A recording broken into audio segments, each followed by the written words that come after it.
எடுக்கப்பட்ட தரமான உருளைக்கிழங்க நிழல்ல நல்லா காய வச்சு பொடி பண்ண அந்த பொட்டேட்டோ பவுடர் கூட ஸ்கின்னுக்கு நல்ல ஒரு ஈவன் டோன் கொடுத்து டார்க் சர்க்கிள்ஸ் டிஸ்கலரேஷன்ஸ் எல்லாத்தையும் நல்லா ரிமூவ் பண்ணிட்டு ஃபேஸ் நல்லா பிரைட் ஆகக்கூடிய ஹெர்ப்ஸ் ஆன அதிமதுரம், பார்லி அரிசி, வெள்ளரி விதை இது எல்லாத்தையுமே ரொம்ப சேஃபான முறையில ரொம்ப நேச்சுரலா ப்ராசஸ் பண்ணி ஹோம்மேடா இருந்தா எப்படி இருக்குமோ அந்த மாதிரி குவாலிட்டியா எந்த ஒரு கெமிக்கல் ப்ரிசர்வேட்டிவ்ஸும் சேர்க்காம பார்த்து பார்த்து செய்யப்பட்டது தாங்க நம்ம இறை நேச்சுரல்ஸோட இன்ஸ்டா பிரைட் ஃபேஸ் பேக்.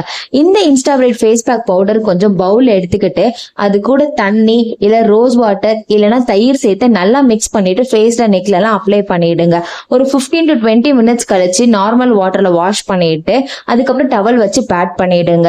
இப்போ நீங்க ரொம்ப ஃப்ரீக்வெண்டா பண்ண மாட்டீங்க ஃபேஸ் பேக், எப்பயாதான் பண்ணுவீங்கன்னா வீக்லி ஒன்ஸ் ஆர் ட்வைஸ் நீங்க உங்களுக்கு தேவைப்படுறப்ப நீங்க இந்த ஃபேஸ் பேக்கை நீங்க யூஸ் பண்ணிக்கலாம். அப்படி இல்லை நான் ஸ்கின்னை ரொம்ப கேர் எடுத்து பார்த்துக்கணும்னு நினைக்கிறீங்க அப்படின்னா ஒரு நாள் விட்டு ஒரு நாள் நைட் டைம்ல ஃபேஸ் நல்லா கிளென்ஸ் பண்ணிடுங்க. நல்லா கிளீனா வாஷ் பண்ணிட்டு இந்த ஃபேஸ் பேக் அப்ளை பண்ணிட்டு அதுக்கப்புறம் மாய்ஸ்சரைசர் அப்ளை பண்ணிட்டு நீங்க நெக்ஸ்ட் டே மார்னிங் பாத்தீங்கன்னா உங்க ஃபேஸ் நல்லா க்ளோயிங்கா பிரைட்னிங்கா சூப்பரா மாறிடுங்க. நம்மளுடைய இன்ஸ்டா பிரைட் ஃபேஸ் பேக்கு நிறைய பேர் ஆர்டர் பண்ணிட்டு கால்ஸ் பண்ணிட்டு இருக்கீங்க. ஸோ இது ரிகார்டிங்கா அதனால நம்ம இப்போ இது 30% ஆஃபர்ல சேல் பண்ணிட்டு இருக்கோங்க. ஸோ ஸ்கிரீன்ல தெரியுற நம்பருக்கு கால் பண்ணி உங்களோட ஆர்டர்ஸை நீங்க பிளேஸ் பண்ணிக்கோங்க. இப்போ நீங்க பாத்துட்டு இருக்கிறது நம்ம இறை நேச்சுரல்ஸோட ஹெர்பல் ஸ்கின் கேர் ப்ராடக்ட்ஸை பத்தி தாங்க நீங்க இப்போ பார்த்துட்டு இருக்கீங்க. இன்னும் நிறைய ப்ராடக்ட்ஸ் நான் லைன் அப் பண்ணி வச்சிருக்கேன். ஸோ தொடர்ந்து நம்ம சேனல்ல ஃபாலோ பண்ணிக்கோங்க.